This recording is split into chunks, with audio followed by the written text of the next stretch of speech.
일주일 뒤에 기말고사를 앞둔 대학가에서는 대면과 비대면 시험 방식을 두고 의견이 엇갈리고 있습니다.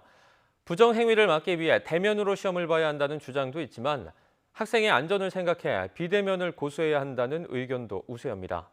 김다연 기자가 학생들의 목소리를 들어봤습니다. 기말고사를 일주일 앞둔 서울대학교 캠퍼스에 학생 10여 명이 피켓을 들고 모였습니다.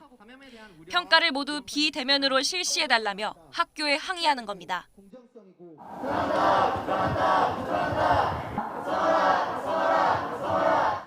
학생들은 설문조사 결과 10명 가운데 8명이 대면 시험이 안전하지 않다고 답했다고 말했습니다. 학교 안팎을 오가는 과정에서 감염 우려가 있고 확진자 발생 시 역학조사가 어렵다는 게 이유입니다. 만일 외부에서 확진자와 접촉한 학생이 대면 시험에 참여하게 되면 어쩌실 예정이신지요? 학교에서 아무리 완벽하게 대비를 한다고 하더라도 무증상 확진자가 다녀가는 걸 막을 수는 없을 겁니다. 한 달 전쯤부터 실기 실습 과목에 대해서만 등교 수업을 진행하고 있는 경희대학교.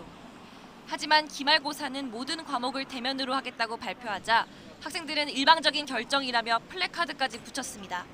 특히 시험 기간 1, 2주를 위해 학교 근처 방까지 빌려야 하는 지방 거주생들을 고려하지 않은 판단이라며 목소리를 높였습니다. 살 곳이 마땅치 않아서 6개월이나 1년 계약을 해야 되는데 그렇게 단기간으로 2, 3주간 방을 계약하는 곳은 많이 없어서.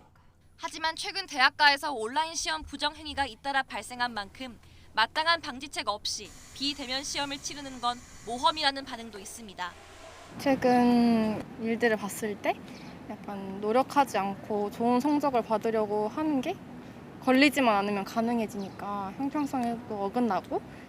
학교 측도 이런 의견을 반영해 시험 기간을 2배로 늘리고 학생들을 여러 강의실에 분산시키는 등 방역 지침을 마련해 대면 시험을 보겠다고 밝혔습니다.